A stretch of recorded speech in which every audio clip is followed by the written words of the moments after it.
সুলতান মাহমুদ গজনবী রহমতুল্লাহ আলাইহির কবর প্রায় 600 থেকে 700 বছর পরে উঠানো হয়েছে। এখনো লেখা আছে ফ্রান্সে। জান, যখন তাবুত খোলা হয়েছে, মাটি যখন সরানো হয়েছে, তৈমুর লং আয়সা যখন সুলতান মাহমুদ গজনবীর কবরকে সংস্কার করতে গেছে, তখন খোলার পরে দেখতেছে তাবুত যেমন, কাঠ কিচ্ছু হয় না, যেমনটা তেমন। তো ফ্রান্সিসি ইঞ্জিনিয়ার খুলছেন যে তাবুত খুলে দেখি, কাঠের যখন কিছু হয় নাই, ভিতরেরটা কি? তো দেখতেছে ভিতরেরটা যখন খুলছে তো চিৎকার দিয়ে পিছে পড়ে গেছে। তো মুসলমান যারা ছিল তারা তাকায় দেখছে, তো দেখতেছে যে ডাইন হাত বুকের উপরে রাখা, যেমনটা তেমন রাখা আছে।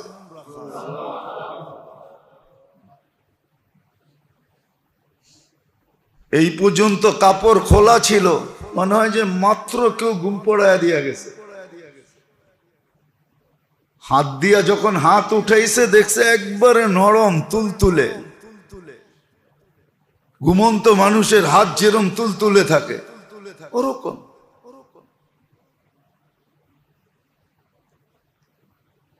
ওরকম আল্লাহ চোখে আঙ্গুল দিয়ে দেখাইছেন যে মূল্যায়িত কতটুকু হয়।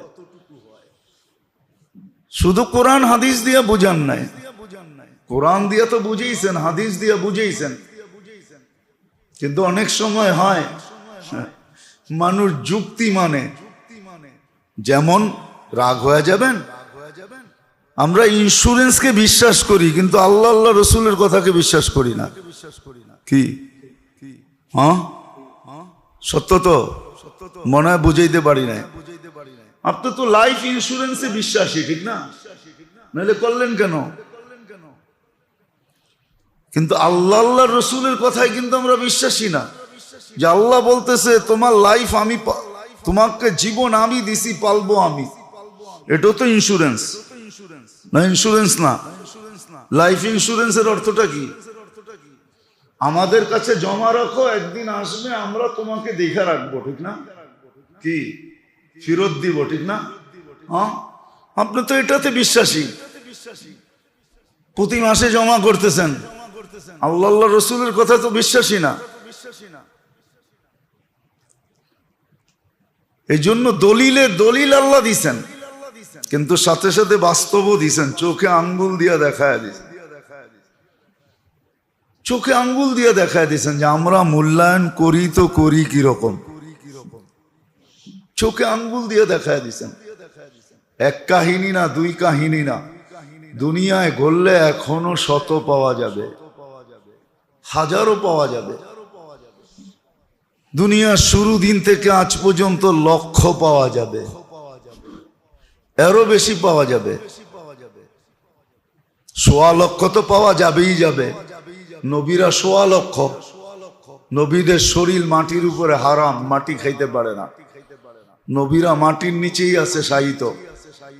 হয়তো খুঁজা পাইলে দেখা যাবে যে কারো শরীর যেমনটা এমনই ছিল। আর আমাদের নবীজি তো হায়াতুন নবী, এখনো রওজায় জীবিত। হ্যাঁ, আপনি বলবেন তাইলে ফাললেই তো বাহির করে আনা যায়, ঠিক না? কি কবর ফাললেই তো বাহির করে আনা যায়? এই সিস্টেম আপনি বুঝবেন না। কয় জীবিত আছে কিন্তু ক্লিনিক্যাল ডেট। হ্যাঁ, এটা আবার কি? What is this? বুঝান আমাকে। জীবিত আছে আবার ক্লিনিক্যাল, এটা আবার কি? বুঝান, এটা যুক্তি দিয়া বুঝান না। আপনি বলতেছেন ডেট, ডেট মানে মরা গেছে, ক্লিনিক্যালি মরা গেছে, আবার আপনি বলতেছেন জীবিত আছে। দুটা কি এক জায়গায় হয় নাকি?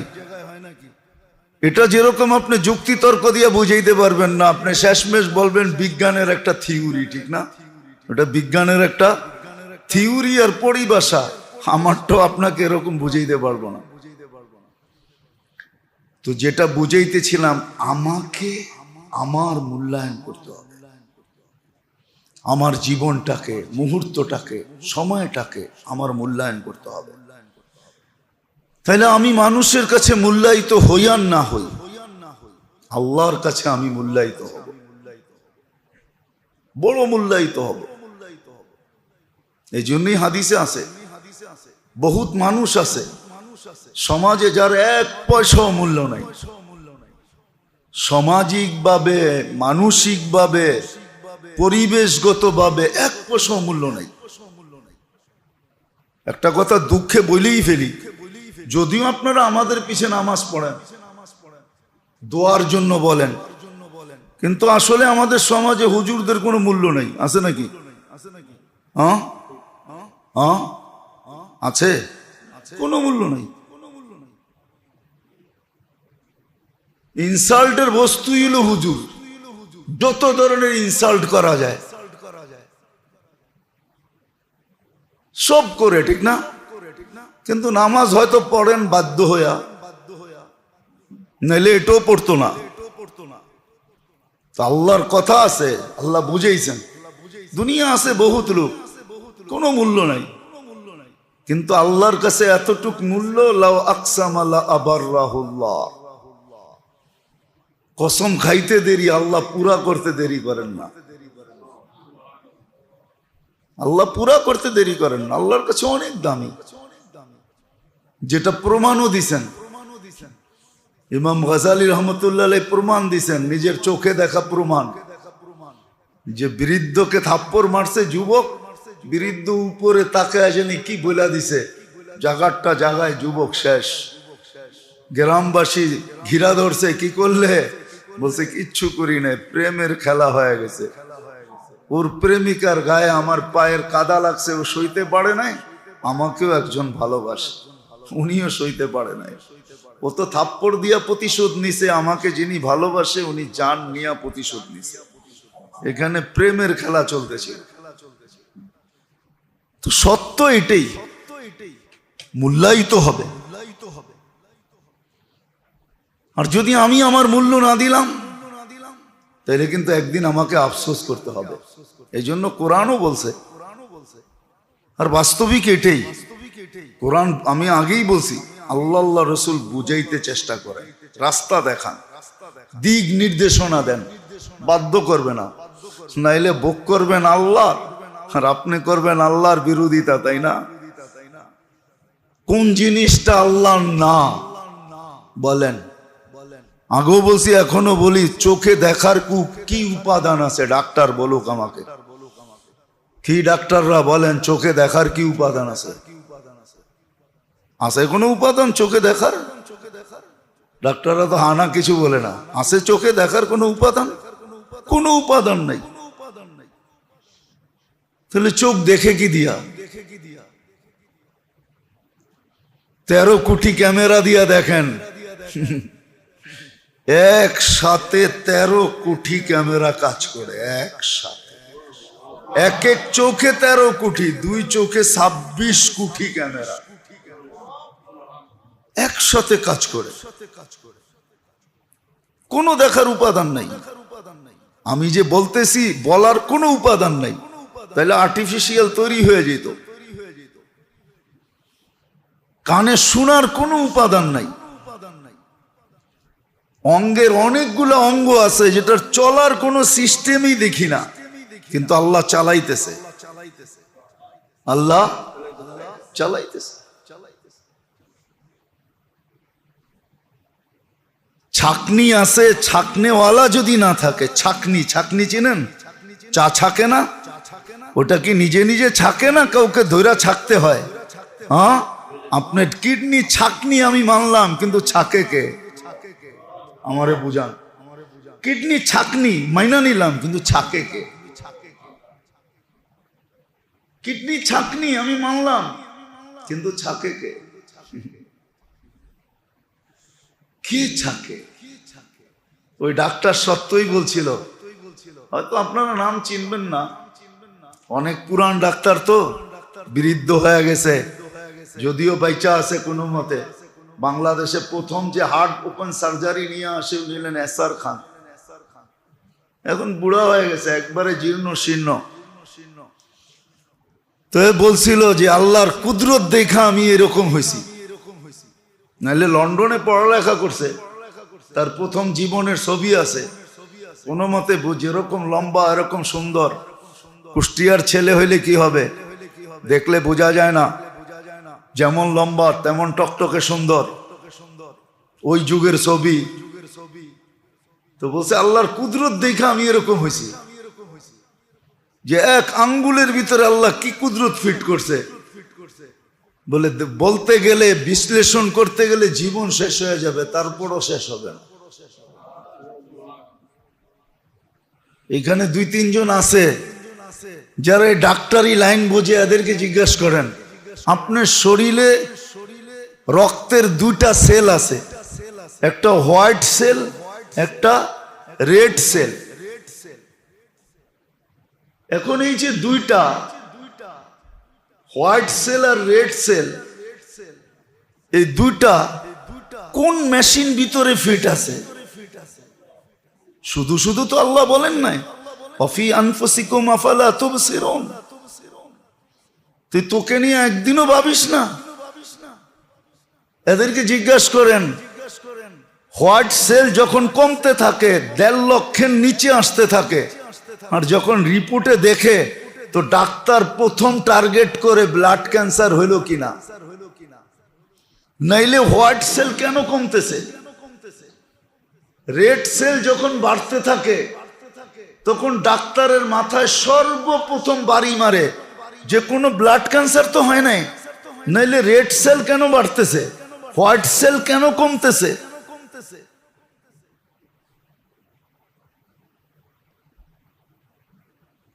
হায় হায়, ক্যান্সারেরও ধরন আছে, আপনি তো জানেন না। জান জান জান জান জান, একটা হইলো ALL আর একটা হইলো AML। যদি আপনার ব্লাড ক্যান্সার AML হয় তাহলে আপনাকে ভিতরের মজ্জা চেঞ্জ করতে হবে, যেটারে বলে মেরু। মেরু চেঞ্জ করতে হবে। যান জিজ্ঞেস করেন একবার চেঞ্জ করতে কয় টাকা লাগে, যান জিজ্ঞেস করেন। বাংলাদেশে হয় না এটা মেরু চেঞ্জ, আপনাকে সিঙ্গাপুরে করতে হবে। যান জিজ্ঞেস করেন, আমার জিজ্ঞেস করা আছে, আপনি জিজ্ঞেস করেন। আমার জিজ্ঞেস করা আছে 2008-এরটা আমার জিজ্ঞেস করা আছে, এখন তো আরো দাম বাড়ছে। ওই সময় একবার চেঞ্জ করতে চাইছে সিঙ্গাপুর এলিজাবেথে 36 লক্ষ টাকা, একবার চেঞ্জ করবে। বাংলা একটা শব্দ আছে, হায় হায় হায়, যদিও গ্রাম্য শব্দ আর কি, উলালে নাচে। উলালে নাচা বোঝেন? বোঝেন গ্রাম্য শব্দ? ঢাকায়রা তো বুঝবেন না উলালে নাচা। উলালে নাচা বোঝেন? হ্যাঁ, এমনি নাচে আর কি। সারা দিন ব্যবহার করতেছি আল্লাহটা, 24 ঘন্টায় শরীরটা চালাইতেছে, এক একটা প্রজেক্ট চালাইতেছে আল্লাহ। 24 ঘন্টায় বেশি তো ডাকে নাই, 5 বার ডাকে আসার সুযোগ হয় না। 24 ঘন্টায় হুকুম তো বেশি না, ফরজ তো বেশি রাখেন নাই, মাত্র 20 রাকাত, তাও পড়ার সুযোগ হয় না। 4টা সূরা সহি করার সুযোগ হয় না। বেশি করার তো দরকার নাই, 4টা সূরা। কোরআনের সবচেয়ে ছোট সূরা কয়টা জানেন? হ্যাঁ, কয়টা? 3টা। কয়টা? 3টা সবচেয়ে ছোট সূরা। ওয়াল আসরি ইন্না আতাইনা কুল হুয়াল্লাহ। 3টা সবচেয়ে ছোট দিছে কেন জানেন আল্লাহ? খালি তো যুক্তি তালাশ করেন, কেন দিছে জানেন? হ্যাঁ, প্রথম কোন ফরজ নামাজে 2 রাকাতের ভিতরে বেশি কেরাত নাই। 2 রাকাতে কেরাত আছে, ঠিক না? কয় রাকাতে? বাকি 2 রাকাতে কি? আরে বলেন না, ফাতিহা, ঠিক না? তিন রাকাতে কেরাত আছে শুধু বেতেরে। কত কত? তিন রাকাতে কেরাত আছে কোন নামাজে? শুধু। এই জন্য আল্লাহ ছোট সূরা তিনটা দিছে, তুই কিচ্ছু পারস না, এই তিনটা শিখ, কেননা তিন রাকাতের বেশি কোন রাকাতে কেরাত পড়তে হয় না। আর দয়া কি করে করতো বলেন? এটা কি আপনি খেয়াল রাখছেন কোনোদিন? আপনি ভাবছেন কোনোদিন কতটুকু আল্লাহ আমাদের প্রতি খেয়াল রাখছেন যে তিন রাকাতে কেরাত পড়তে হবে বেতেরে, এর ছাড়া কোথাও পড়তে হবে না। আর নফল নামাজ দুই রাকাতের উপরে নাই, দুই দুই রাকাত পড়া যায়। নফল নামাজ কয় রাকাত? দুই রাকাত। সুন্নত দুই রাকাত, দুই রাকাত ভাঙ্গা ভাঙ্গা পড়া যায়। আল্লাহ খেয়াল করছেন। কোরা ছোট ছোট সূরা দিয়েছেন কয়টা? ইন্না আতাইনাকাল কাউসার ফাসাল্লি লিরাব্বিকা ওয়ানহার ইন্না শানিয়াকা হুয়াল আবতার ওয়াল আসরি ইন্নাল ইনসানা লাফি খুসর ইল্লাল্লাযীনা আমানু ওয়া আমিলুস সালিহাত ওয়া তাওয়াসাউ বিল হাক্কি ওয়া তাওয়াসাউ বিস সাবর কুল হুয়াল্লাহু আহাদ আল্লাহুস সামাদ লাম ইয়ালিদ ওয়া লাম ইউলাদ ওয়া লাম ইয়াকুল লাহু কুফুয়ান আহাদ। রাগ হয়েন না, আজ পর্যন্ত তো তিনটা সূরা সহি করলাম না। সহি করে আজ পর্যন্ত তো কারো কাছ থেকে লিখা নিলাম না, টেস্টের রিপোর্ট হাতে রাখলাম না যে আমার টেস্টের রিপোর্ট আমার হাতে আছে। হুজুরে শুনাইছি, হুজুর লেখা দিছে, ঠিক আছে। যদি সামনে কেউ ধরে তো রিপোর্ট দেখায় দিব, এই যে দেখেন প্যাথোলজি সেন্টারের রিপোর্ট, আমারটা ঠিক আছে। আপনি না বললে আর কি আসে যায়, ঠিক আছে, এই যে দেখেন সিগনেচার করা। এতটুক তো খেয়াল রাখলেন আমার। কিন্তু প্রশ্ন, আমি আমার জীবনের মূল্যায়ন করার কতটুকু খেয়াল রাখলাম? পরিচালনা তো করেন 24 ঘন্টা আল্লাহ, সব ভোগ করি আল্লাহ। 24 ঘন্টায় তো 20 রাকাত, বেশি তো না, বেশি তো চান নাই। আল্লাহর হুকুম তো বেশি না, আল্লাহর হুকুম তো কম, বেশি না। আল্লাহর হুকুম কম, আল্লাহর হুকুম বেশি না। কত বড় মূল্যায়ন, কত বড় মূল্যায়ন। একজন মানুষকে রাস্তা দেখায় দেওয়া কত বড় মূল্যায়ন। ছোট ছোট কাজ, অসহায়কে সহায় দেওয়া কত বড় কাজ। আল্লাহ দিক দেখায় দিবেন। আবারও বলতেছি, বাধ্য করবেন না। বাধ্য করলে বিপদ ছিল, বিপদ, বড় বিপদ ছিল। মানুষকে আর জিনকে যদি আল্লাহ বাধ্য করতেন তো বড় বিপদ ছিল। আল্লাহ বাধ্য করবেন না, আল্লাহ দিক দেখাবেন। আমার জীবনকে আমার মূল্যায়ন করতে হবে, আর আল্লাহ মূল্যায়ন করবেন, এটাও ওয়াদা। কতটুকু করবেন এটা বলেও দিছেন, চোখে আঙ্গুল দিয়া দেখায়ও দিছেন যে কতটুকু মূল্যায়ন করব। চোখে আঙ্গুল দিয়া প্রমাণ দিয়া দিছেন। এরকম প্রমাণ কিয়ামতের সকাল পর্যন্ত চলতে থাকবে। আজও আছে বহুত কবর যেখানে গেলে সুগ্রাণ এমনি আসে, সুগ্রাণ এমনি আসে। হ্যাঁ, কেউ লাগায় নাই, কেউ লাগায় নাই। আমি তো ঘুরে বলতেছি আপনাদেরকে।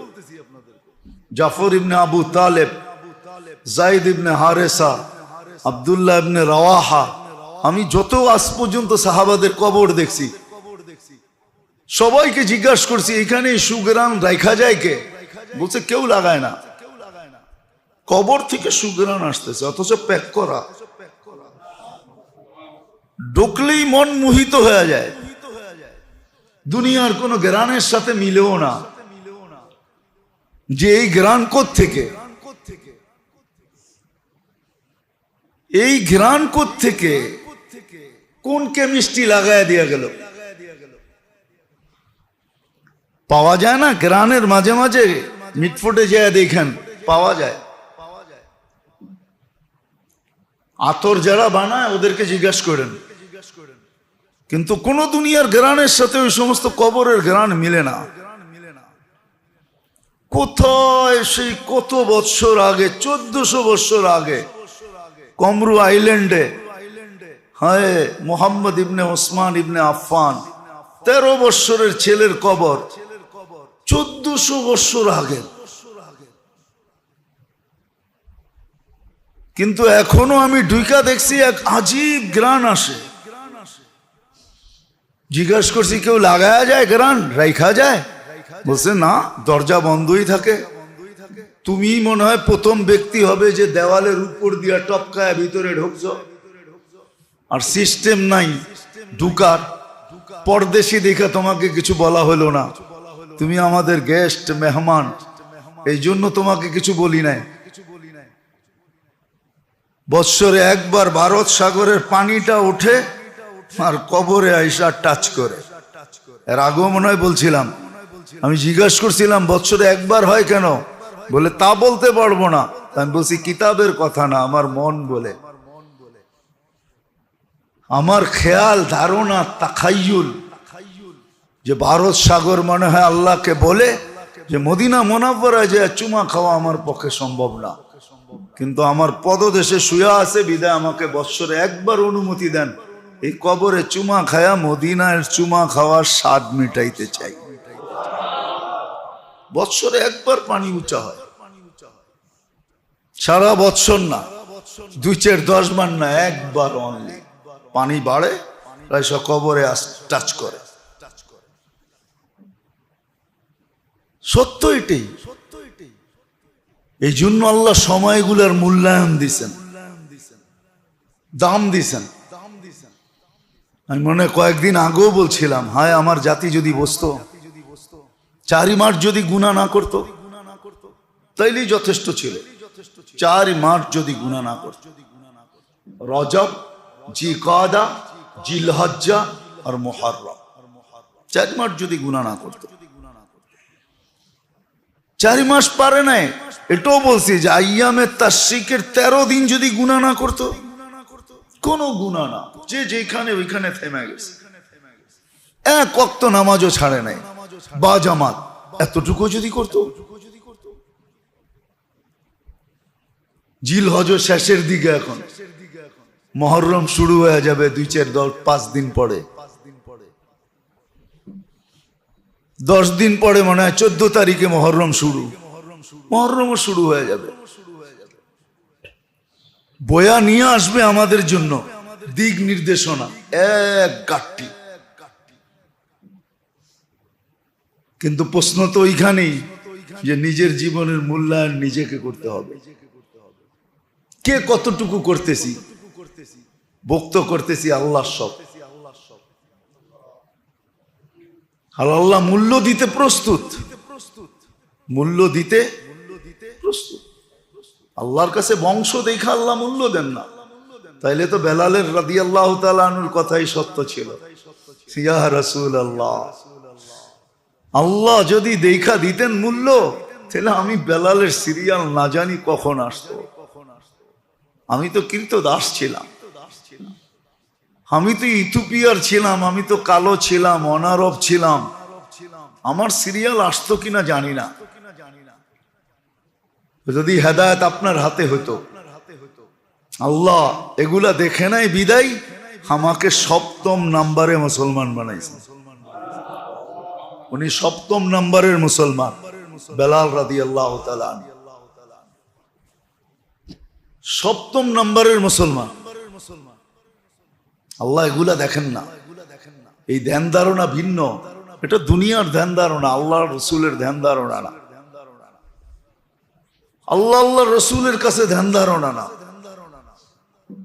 যদি এরকমই ধ্যান ধারণা হইতো তো সালমানে ফার্সি রাদিয়াল্লাহু তাআলা আনহুকে কোনোদিন আল্লাহ রসুল বলতেন না সালমানু মিন্না, সালমান আমার পরিবারের একজন, এই কথা কোনোদিন বলতেন না। সালমান আমার পরিবারের একজন,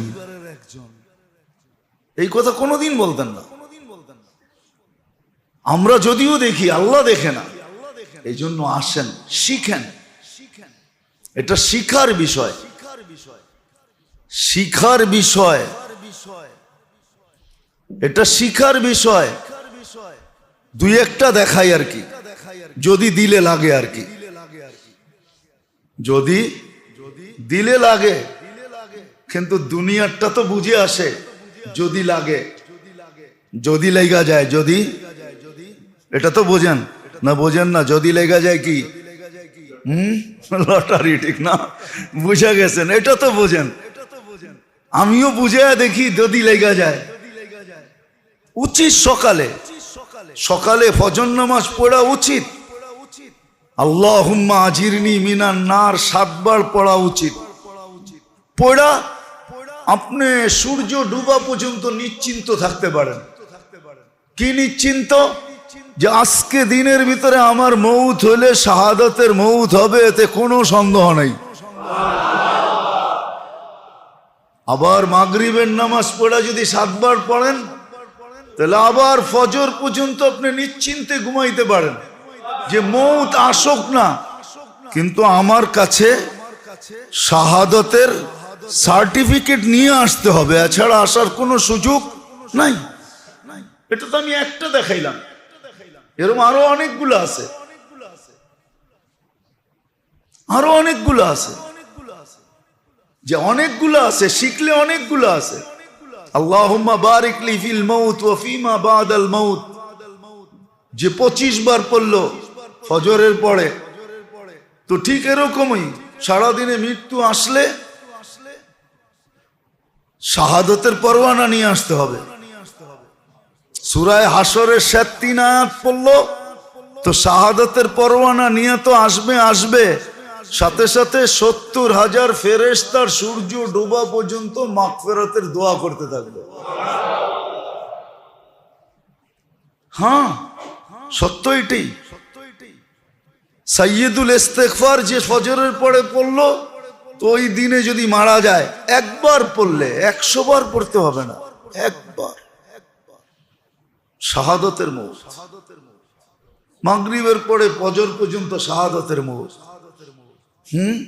নাকে তেল দিয়া ঘুমান না, কোনো অসুবিধা নাই। মৌতকে চিঠি লেখা ঘুমান, আয় তুই আয়।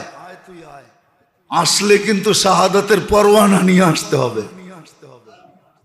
সুযোগ আছে, কিন্তু মূল্যায়ন তো করতে হবে, আমাকে করতে হবে, আমারটা আমাকে করতে হবে। তো মুহূর্তগুলায় মূল্য দেওয়া আছে, মুহূর্তগুলায় মূল্য দেওয়া আছে। জানেন এই বছর বাংলাদেশে উট বিক্রি হয়েছে কয় টাকায় জানেন? কি দেখেন না? সারাদিনই তো নেট দেখেন, দেখেন নাই দুই একটা?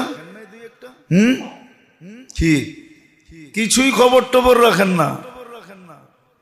কয় লাখ টাকায় উট বিক্রি হয়েছে? হ্যাঁ, একটা 35 লাখ বিক্রি হয়েছে। এক উট যদি 35 লাখ, যদি এলান করা হইতো যে জুমার দিন যে মসজিদে সবার আগে আসবে তাকে একটা বান্ডেল দেওয়া হবে, একটা বান্ডেল, কি অবস্থা হইতো? কি ফজরের নামাজ পড়া না, তাহাজ্জুদের সময় আইসা বইতো। কয়টা বান্ডেল?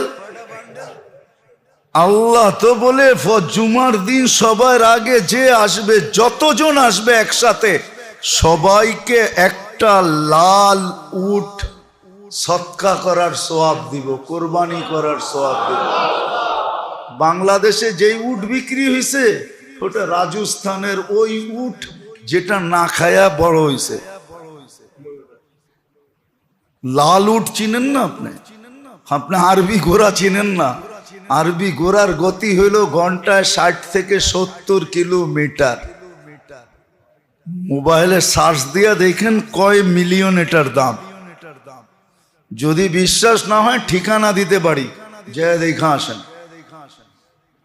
আর আরেকটা নসলের ঘোড়া আছে, ওটা মানবেন না মনে হয়। হ্যাঁ, কথা অন্যদিকে চলে যাবে।